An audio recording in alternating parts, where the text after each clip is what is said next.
We live in a fast-paced and hectic world where it's easy to feel overwhelmed, stressed, and out of control. How do you manage all the competing pressures without losing sense of yourself?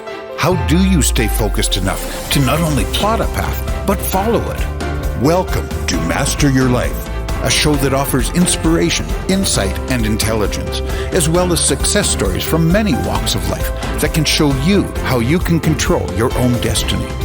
Our knowledgeable and entertaining host and her guests give practical advice that you can use every day in the quest to master your life. Now, here's your host, Leaha Mattinson. Hi, everyone, and welcome to today's show. I'm host Leaha Mattinson, and I just want to say a special shout out to everybody in the world who's tuning in right now, wherever it is that you are on this beautiful planet. Thank you so much for spending time with us today. I'm joined again by my wonderful friend, colleague, and neuroscience awesome dude, Dr. David Hardy. David, welcome to the show. How are you today? Oh, I'm great. Thanks for having me again there. It's very exciting to talk about neurology. I know most people don't think that's very exciting, but when you're struggling with things that are neurologically based, and then you can fix the biology, all of a sudden your life is different and changed and improved. So this to me is the highlight of my week. So thank you so much for being part of this journey of the mastering of our lives. I love it. It's the best way to, once again, improve function and everything. How you feel is all neurological based. So yeah. It's a blast to geek out about it. It's a blast to geek out about it. I keep telling my friends I'm such a nerd. They go, "Oh, come on, you," and then they listen to the podcast. They go, "No, you really are a nerd." Awesome. That is great. So for those of you who haven't caught any of our previous episodes or episodes with Dr. Dave, I had him on nearly 6 years ago. We did our first interview with Dave, and it was about I think concussion and depression at that time. And then we recently reconnected to bring this series to you. So this is about part 5 now that we're diving into. So we've talked about everything in quite good detail, from concussion and depression to suicide, to sexual abuse and healing trauma in the brain, sexual energy, pelvic floor improvement. We've talked about the Hardy brain. And so today we're going to talk about what exactly are these developmental milestones that people go through, performance milestones that people go through, managing injury, and then really diving into, on today's episode, degeneration. So Dave, without further ado, take it away. All right. Yeah. So basically the last sections were a ton of fun to talk about. So we went basically from how the brain nervous system develops cradle to grave at this point in time. So of course there's different phases in our life. So the initial one with development is we're trying to build the best brain nervous system possible to set children up for success. And recently, there's so many things that are out there bringing development to abnormal or not functioning the way it should be. The spectrum disorders are just massive out there. Mm-hmm. And then, of course, we all want children to be happy and to be fulfilled. So looking at how the nervous system develops as children's develop is just key, because also the way the system develops is probably going to be the way that you perform later in life, and also how it declines later in life. And then, of course, if there's an injury or something along the way too that decreases brain function, it's probably going to affect the areas that didn't develop properly in the first place. So then the next phase in life is usually, well, harm reduction. So those teenage and early 20s. So if we're able to do less harm to ourselves, that's probably a good thing. Right. Or the performance aspect of things, because we got a lot of really smart people trying to get into some really amazing careers out there, or athletes trying to perform better, musicians, artists, all of them, they're looking for that extra edge. So the more you can build the brain, and these different pathways are going to affect how people perform in their hobbies or in their careers and relationships as well. And of course, along that path, there's most likely going to be some injuries or something that decreases brain function, or for the unlucky few that have really severe injuries, then it's about how to restore what's been damaged. And then from there, there's, of course, midlife crises along the way, and then degeneration that happens as well. And most of the degeneration happens very slowly before we even notice it. So it's kind of looking at that whole lifespan of how we can keep the brain and nervous system and our lives enriched, so that later in life too, that we're able to still be productive. And I think everybody's fear is to have a mind and body that's just deteriorating too fast, or having difficulties later in life, or being a burden, or needing care. So we'll dive into that aspect right now, and because there's a lot coming out. Yeah. And I think it's really key because this degeneration starts much earlier than it used to for a lot of people, for a wide number of reasons. And so, I know, like at my grandparents' age, it was like 65 years old, everybody was retiring, and, 3 or 4 years later, they were dead. So, that's, one thing is people didn't have the longevity was different then. Now I'm seeing that, some people are living quite a bit longer, but with the onset of illness, they're not having a super enjoyable life. And then there's also people who the onset of illness is really, really early on. So that degeneration starting much sooner than what we really need to have happen, if we're kind of aware of what's going on and have some tools around that. So can you speak to that professionally about when you're kind of seeing people, starting to enter into a degeneration mode? What are the symptoms? Is there particular ages when you see that? Right.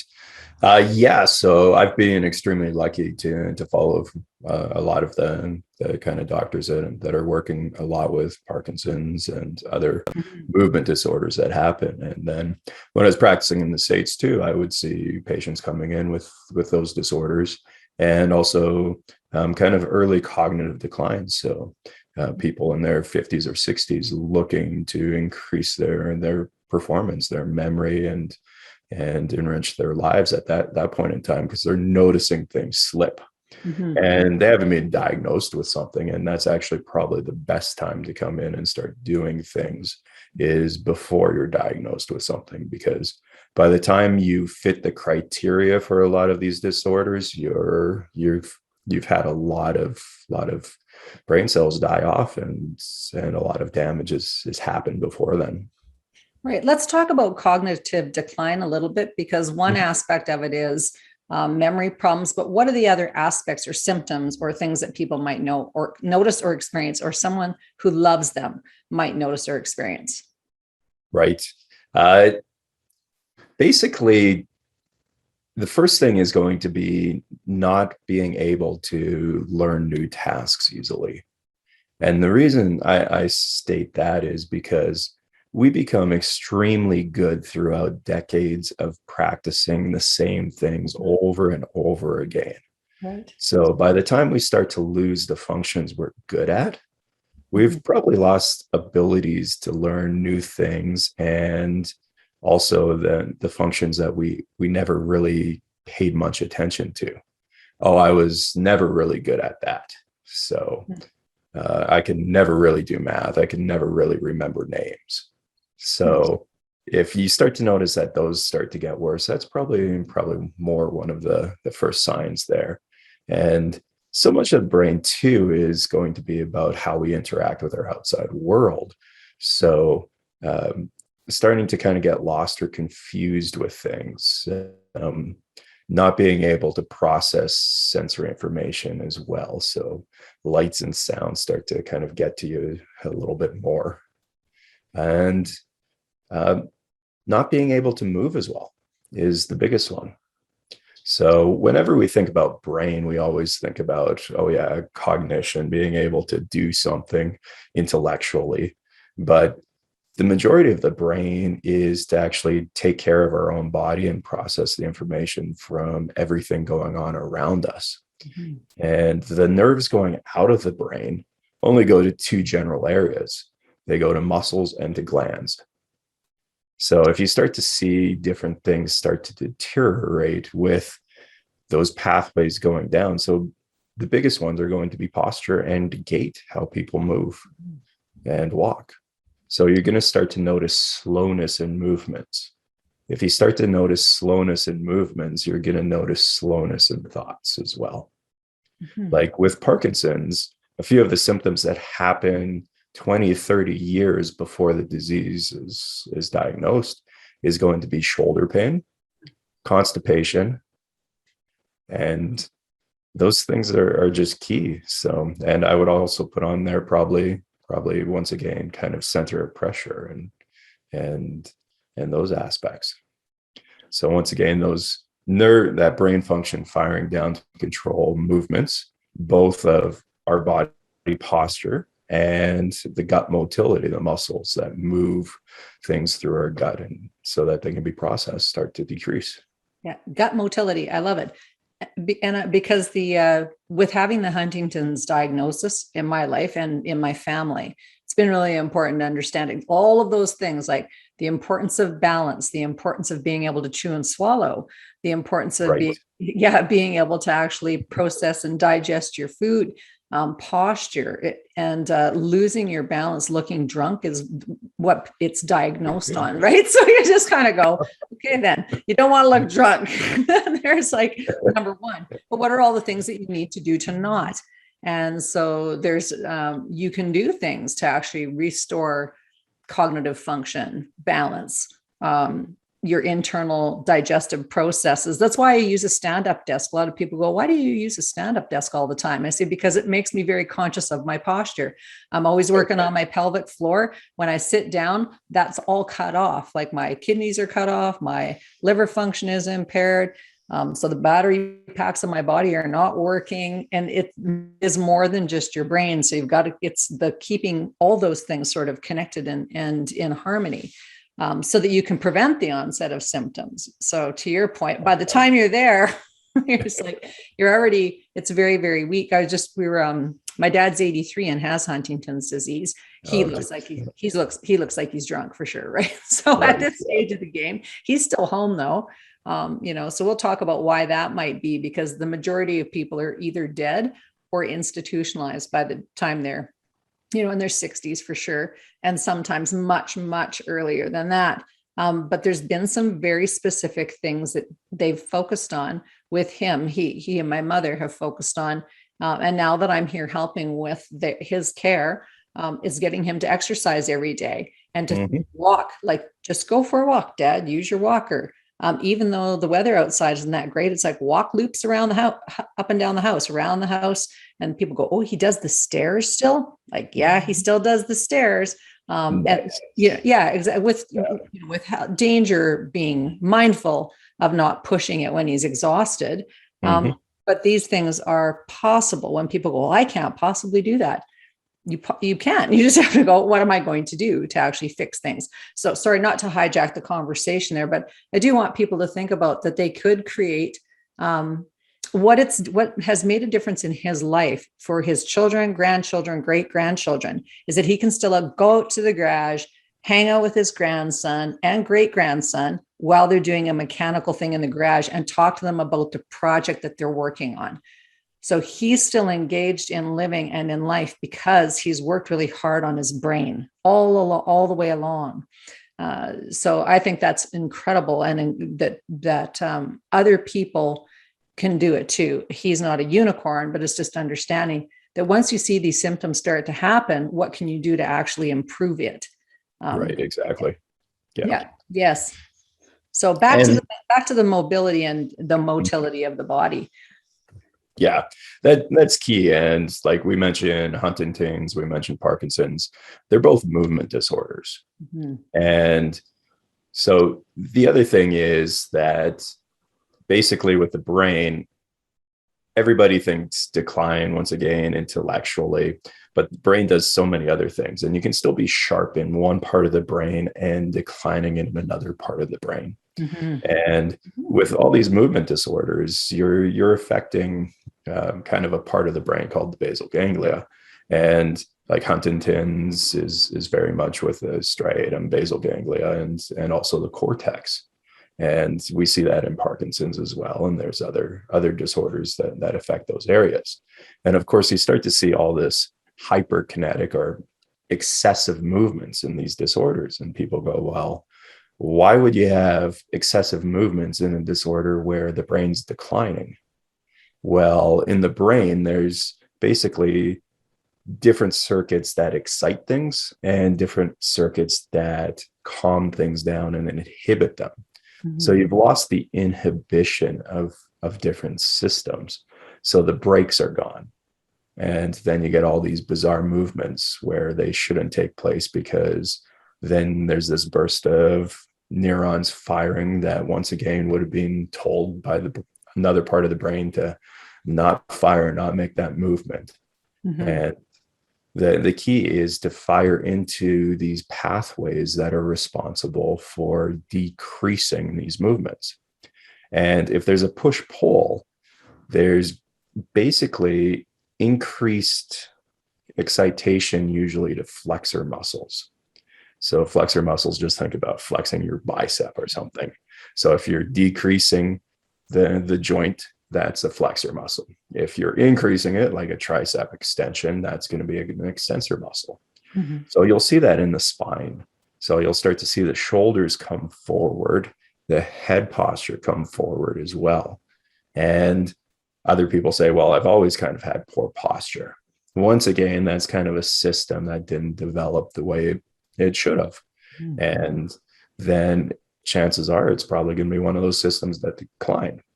Now, in some of these disorders, though, we really start to notice those flexor muscles kick in. And another way to kind of put it that makes more sense to people is when we come into this world, we're this cute little baby in that little flexor posture. And then when we start to develop our brain and nervous system is when we're in an upright posture. When we're performing well, look at a confident person. They're upright, they're straight, they're smiling, they've got great facial tone. And then as we slowly start to decline, you start to notice that posture start to go back into that bent over posture and more of that flexor tone. So that's one of the reasons why in Parkinson's, you get shoulder pain early on, is you get a different change in the shoulder joint. And of course, shoulders have the most range of motion. So then you're going to start to feel it more in that area. So looking at this healthy tone of upright versus flexed. And it's basically uncontrolled system that, yeah, we can say, oh, stand up straight. And then when we forget, we're going to go back into our resting state at that point in time. When we're more stressed out, tired, we're going to be slouched over and everything else. So when we're stressed out, tired, is our brain working well?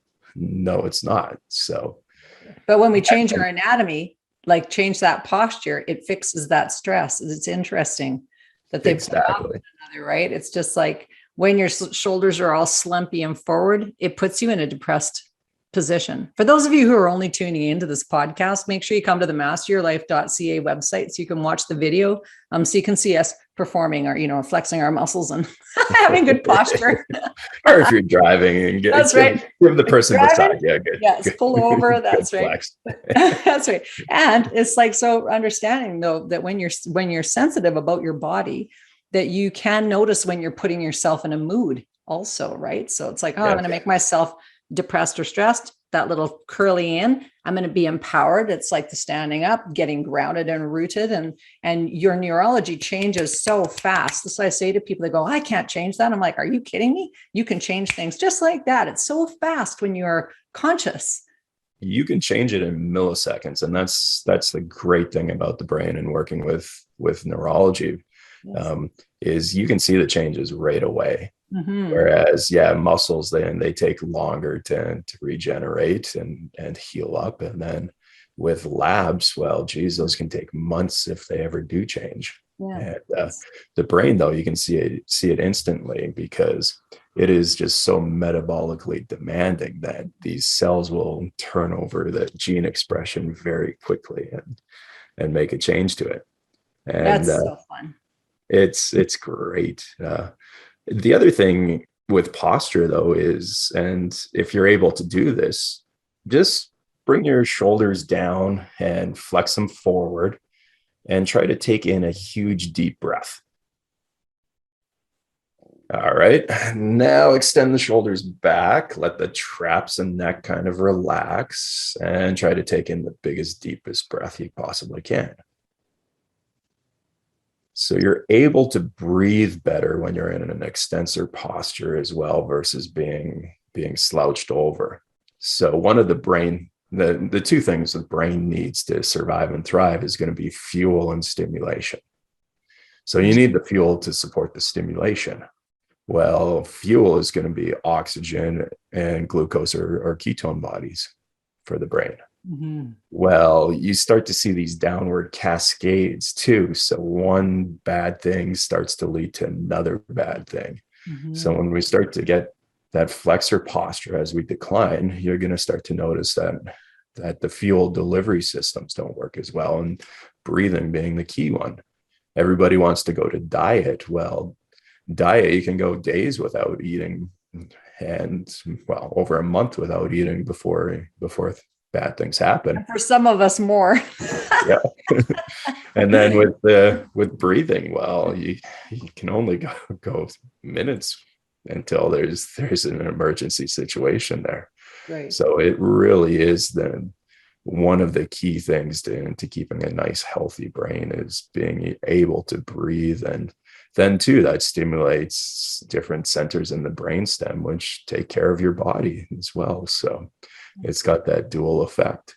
So one of the easiest things is to start to prevent some of these or increase performance is going to be integrating deep breathing practices as often as humanly possible.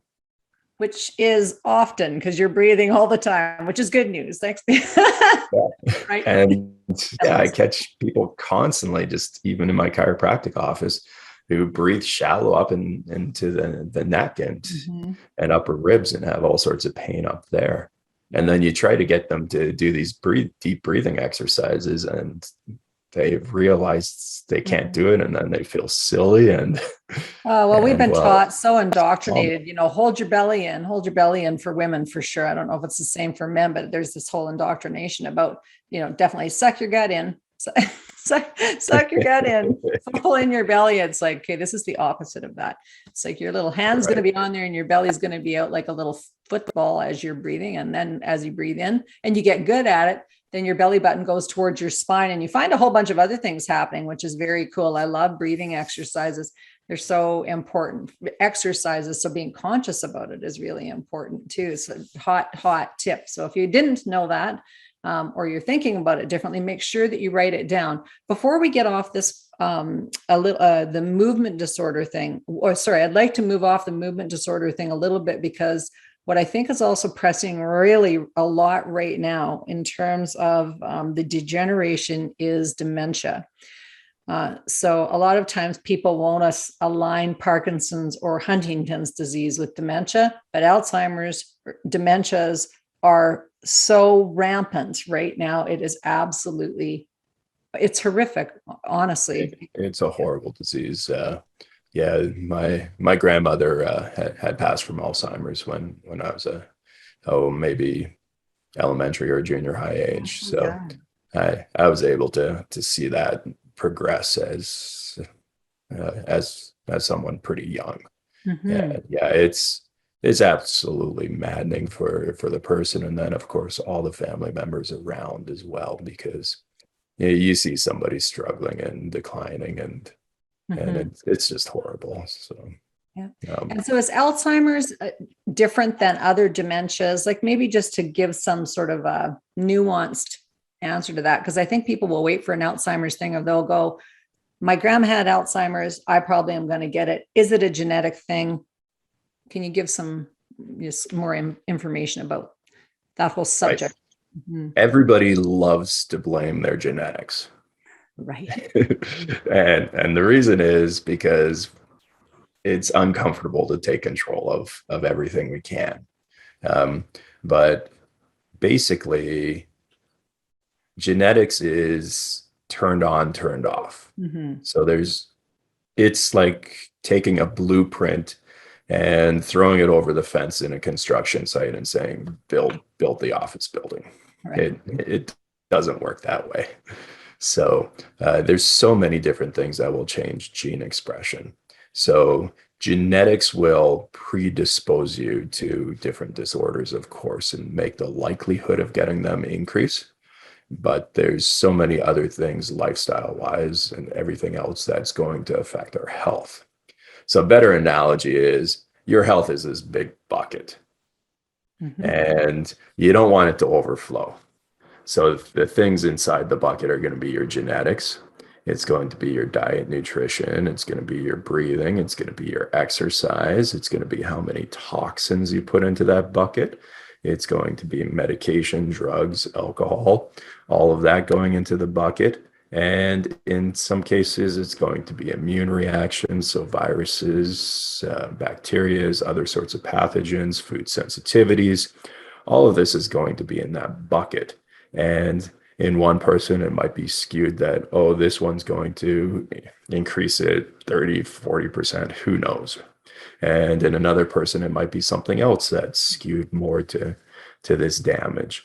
The key thing is to, first of all, look at all of those and just live the healthiest life possible. That's the biggest thing to bring down all mortality rates, is look at being healthy. Mm-hmm. Now, if there is something that's pointing that you've got, well, genetics for Huntington's disease, genetics for that are sort of associated with Alzheimer's, then you can be more specific, because chances are there's different things that are going to skew that bucket even more in one direction, and be more precise that way. But the key thing is to look at all of that bucket as your health, and you don't want to be putting things in there that are going to, once again, cause the bucket to overflow. Mm-hmm. And you want to be looking at things that are going to improve those areas where it's more likely to skew things. So with Alzheimer's, and actually with Huntington's disease, is a lot of it is metabolic as well. You have cells that aren't getting the proper energy supply to it. And you need to look at, well, how do you improve that? And then the other is, there's usually what we call excitotoxicity. So neurons are firing way too much. And it's kind of like a racehorse being whipped to death. Is they're just being pumped too much, and eventually they're gonna kind of die off. So with that, you need to look at, well, how do you improve the actual energy processes within these cells? And then how do you calm down that excitation Mm-hmm. in those particular parts of the brain? And a lot of that's going to be, once again, diet, nutrition. And then too, if somebody's already progressed through it, you don't want to give them a supplement or medication or food that's going to make them more efficient with their energy, because then you're whipping that neuron that is already firing way too much. So things like fasting is very neuroprotective. It once again kind of calms down the energy system, gets the dying cells to be recycled, and calms down these areas. So you want to look at both the metabolic side of things, and then, of course, calming down the overexcited centers. Mm-hmm. And a lot of these overexcited centers become very unstable. Mm-hmm. So if you think about a neuron, kind of think like a heartbeat. They're firing at a certain rate. And then if they're overexcited, they're going to be firing way too much. And then if they're underexcited, they're going to just slowly be firing, and function doesn't work as well. And then there's unstable, where they basically fire way too much, and then basically crap out for a little period of time, and then they're overexcited again, and then they fall to the wayside. So different ways to support these is going to be the stimulation model, where you stimulate the cell, which gets the cell receptors, the AMPA and MDA receptors to be excited, which sends secondary messenger molecules to the nucleus, which changes the genetic expression, which spits out the proteins and stabilizes the cell. But you need to do that stimulation at a rate that doesn't exceed what the cells can handle.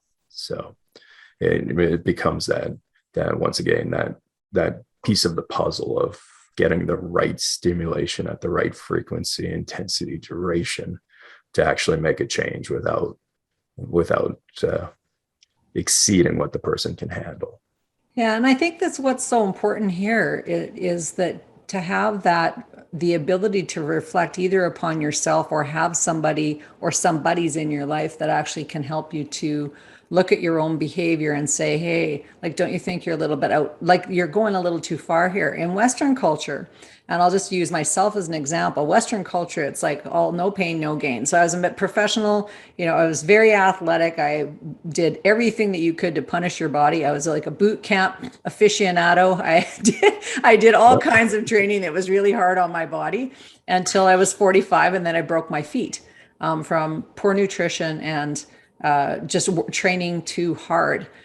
So the people around me though at that time were like, I was 167.5 pounds and a size 4. So that really heavy muscle, no drugs, like I'm clean. So no drugs and no steroids or any of that stuff, but just, I was a very, very clean athlete. And I coached other athletes to do the same things as I was doing. So high level hockey players, high level synchro swimmers, lacrosse players. So this is the Western attitude though, is work your guts out until you're like totally going crazy. Your body's going crazy. Your brain's going crazy. You've lit your entire brain up.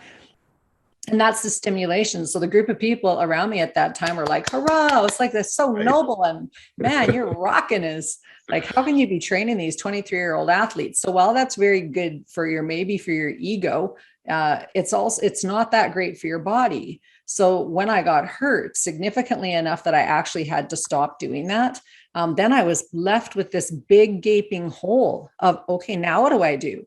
Because part of that, the ability to manage stress had been to go to the gym, had been to, train really hard. And that was not a healthy way to do it. So then I was introduced to *𝑸𝒖𝒙𝙪 and to Qigong. And then I became a Qigong teacher, which is instead of no pain, no gain, it's no pain, no pain. So that's a very different philosophy. But when the people who are in your buckets, when you go back to your bucket analogy and all your inputs, what you're eating, the lifestyle you live, the, health that you're seeking, those, medications you're either taking or not taking, part of that bucket is also the people who you're hanging around with or the people who you're learning from.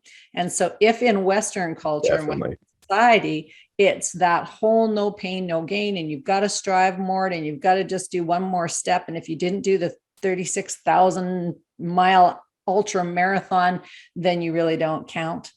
You're not really quite there yet. Maybe you need to do one more thing. So how do we become more, it's like this whole conscience thing is a thing, how do you develop conscience, morality, that's good morality? Because I think that's what we're talking about here, is without getting off in the weeds with social pressures. Like there's social pressure that makes us do things. And then there's our internal voice of conscience. And maybe there needs to be a blend of those things. What's your thoughts on that? Oh, geez. Yeah, that's massive. A lot of really high performers. If you look at some of their labs, they've are some of their neurologic findings, they're not doing too well. They're able to push themselves through that event and everything else, but eventually, things will catch up. And there's that that push-pull. So a lot of it is to just, again, to monitor things though. But the biggest thing too, and especially with these high-performing athletes or people that push themselves way too much, is to start to get them to push themselves with recovery activities too. Yeah. And start to work on those. And Qigong and Eastern medicines is something that I've been diving more and more into, the energetic side of things. Because when we talk about metabolism and everything else at a cellular level, the thing that's been missing in Western medicine is the actual flow of electrons and energy. And that's been practiced in acupuncture and so many things for so long, is that it's not just chemical. There is the actual energy side of it as well, which is flow of electrons. Even in chemistry, you've got one atom that donates electrons and one that steals it. So the ones that steal it are going to be your oxidative, and then the ones that don't are going to be your antioxidants. So there's so much that goes on with the energy systems that we're just not taught. And that we're actually shut down pretty significantly, because in Chinese medicine, the ether is where energy comes from. So that energetic part that you're talking about, ether, was overtaken by the atom. So so it's like anyone who actually goes, well, what do you mean ether? It's like, it's because the atom came along, and all of the work around that ether part, the part that we know exists but can't actually measure, was completely hijacked by a made-up science, which is atoms. And it's like, then we're off to the races. Okay, so everything's based on this atom thing. And then now we're going into quantum thing, energy as well. So it's expanding out and really proving what a lot of the ancient stuff was saying. Yes. And that becomes excited. Like meridian points, we look into proteins. Proteins basically, once again, are an energy transport system. You got shock proteins, energy, even structural proteins, microtubulars are associated with energy. And then you've got all the proteins in your fascia, which the piezoelectric theories out there. And a lot of the piezoelectric and fascia actually match up to a lot of the meridian points in ancient Chinese medicine as well. So then you're looking at this energy flow throughout the body and throughout the cells. Basically, the human body is a vessel for collecting all the stimulation and energy from the outside world. And then we get to process it into the way that we like and feel good about. And you even go into now like different shapes of proteins. And well, I use the analogy that it's kind of like cooking. Well, cooking is a form of energy, and it changes the shape of a protein. Just think of an egg, which is nothing but protein. And you cook it, you apply that energy, it changes shape, and then that changes function. Well, proteins are a collection of amino acids. And you look at which amino acids absorb different energies. Well, you go into your tyrosine, your tryptophan, your phenylalanine, which are all heavily produced in your dopamine and serotonergic systems. Well, the energy that they absorb is the low spectrum UV light. So for serotonin, and serotonin then gets converted into melatonin, or sleep hormone, you're looking at, once again, sunlight.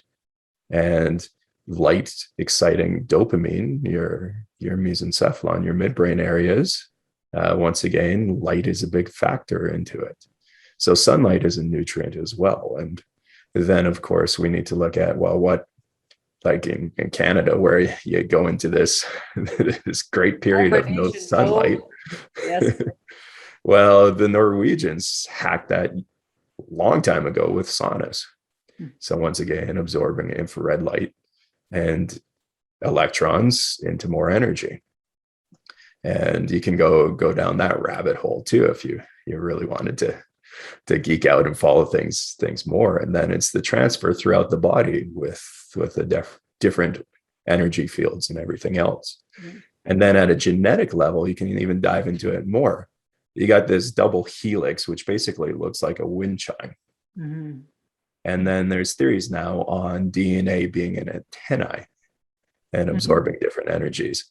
And basically the old junk DNA used to be thought of as, well, we don't know what the non-coding does. Well, it's kind of, once again, an antennae and absorbs energies at different frequencies. And actually in the different DNA, they're now going to biophotomodulation, where basically there's signaling of photons in the DNA as well. So all of these past things are starting to be researched now. But when you go into like the original studies on low electric field, a lot of that was done by the Soviets decades ago. And then of course, ancient Chinese medicines as well. So it's now that science has more tools, and there's a lot more validation towards these ancient arts and practices to heal people. Yes, and what I love about all of the energetic stuff, the ether stuff, is that you can try it on your own at home. And again, just like that, you can go, does this work or doesn't it? So you become, this is for me, I became my own best hamster, my own best lab rat, because I just went, well, right. I'm going to try it and see how I feel. I'm just going to, and so people go, wow, that's like you dove in both feet. Absolutely. Because what's the harm? It's like, if you go, what's the downside to moving your body and it feeling good? Somebody tell me. Tell me now. It's like, there isn't one. Okay. Yeah. So better than, so what I feel like after I watch, whatever on Netflix, which is, on this sort of emotional scale, or let's call it a degeneration scale. I'm 53 years old. I've got 4 grandchildren. When I look at my contemporaries, or when they look at me, it's like, how do we sort of rate ourselves? Going back to the grandfather or grandmother, grandparent analogy, when I was a young girl, it was a surprise when people had type 2 diabetes. It'd be like, everyone would go, oh, so-and-so has type 2 diabetes. Can you believe that? And it was a shock. Right. Absolute shock. So here we are now going, what's become normal or accepted as a proper way to age or to generate or to degenerate. And I'm certainly not saying everyone's going to have the experience I have. I was very motivated early on, obviously, to be well. So I just went, what am I going to do? And when I got hurt, for whatever reason, I went, okay, it's like NHL hockey players sit on the bench for 2 years and then they get up and they keep going, or whatever the heck they do. They heal somehow. So I can do that. I can figure out how to heal, but I just can't do that, what I was doing before. And then, when you ask for things, they come to you. I had this teacher come to me. I went, okay, I'm going to try this thing. I feel so good. Oh my gosh. And people are going, what is it you're doing? It's like, I can't even tell you because it's silly. If you think going to the gym is silly, wait till you see Qigong, because it's playing like kids do, really. It's like, so they'll go, is it Tai Chi? I go, well, Tai Chi comes from Qigong, and Qigong really is energy mastery. So it's really about, how does your body feel right now? If it doesn't feel good, noticing and doing something about it. So it's not waiting for an hour, or, if you're feeling emotionally not that great, it's doing something right now. So whether that's that you've got to speak to somebody, or you've got to change a plan, it's not sitting on things. Or for me, it's like, if my brain function isn't good, I'm checking in going, okay, do I have too much on my plate? Did I not get enough sleep? What's ruminating or spinning around in my head? Can I do anything about it? But those practices come from being reflective, and I can't do that if I'm busy with my television clicker. Like, doesn't happen. So people go, how did you learn all this stuff? I never watched a single episode of Survivor. Not one. Sorry, or whatever, 2.5 Men, or the thing, the million things people go, let's talk about this show. I'm like, I can't help you. I just didn't. It's not of interest. I'd rather be concerned about myself. Right. And that's not selfish. That's right. Exactly. So as we get into winter, this is important though, too, because we're in this northern hemisphere. It is dark. It's like, how do we bring into our neurology light? How do we bring that in? Besides saunas, what else is there? There's internal light. There's seeing an internal light, closing your eyes. and just going, Right. do I see Yeah. light? And Oh, I can do it. I can create light. I'm not sure if that works in terms of melatonin production, but it would be that'd be interesting though. But basically, yeah, we have the unique capability to think of a memory and start to actually stimulate the same pathways that would be firing if we were actually experiencing it. And yeah, we go into visualization with athletes or performance, but yeah, it probably works too at basically how we feel if we're sitting on a beach and feeling that light on us. So there is that internal capacity to do that. It's going to be more low grade than obviously experiencing something. And yeah, there's all sorts of other ways to get more energy. Right now, I'm interested in pulsed electromagnetic frequencies as well. So there's different PEMF mats that you can purchase. And the great thing about them is that they can be programmed at different frequencies. Right. So just like everything in the human body, especially with the brain, there's too much stimulation coming in, and that's horrid. It's going to cause the system to decrease. There's not enough stimulation, so you're never going to reach the potential that should be going on, and things are going to slowly, gradually decline if you don't get these things like constant sunlight. And then there's just the right amount. And so you can get something that's way too powerful, and there are electromagnetic fields that are way too powerful for us. And if we're exposed to them too much, then it's going to, once again, cause those cells to be overexcited. And it's like whipping a horse until it can no longer run. And then there's getting it at a low frequency for a certain amount of time to regenerate and get the proper amount. So a lot of the frequencies out there are going to be, once again, very much in sync with the frequencies that we already know with different brainwave frequencies. Right. We've got so much to talk about. I hope you come back for one more episode, because we need to talk more about degeneration, and we're out of time. All right. Flew by. Just getting into it. Exactly. But Dave, I hope you'll come back for at least one more show to talk through all of this stuff, because there just is so much that can be of benefit to people to improve their lives. Absolutely, for sure. Awesome. So Dr. Dave Hardy of the Collegiate Sports Center, Red Deer, Alberta, you can find him by coming to the show notes, or you can come to masteryourlife.ca. Everyone, we're out of time for today. So love yourselves, love each other, mind your minds. That's all for us. Bye for now. Thank you for being a part of our program today.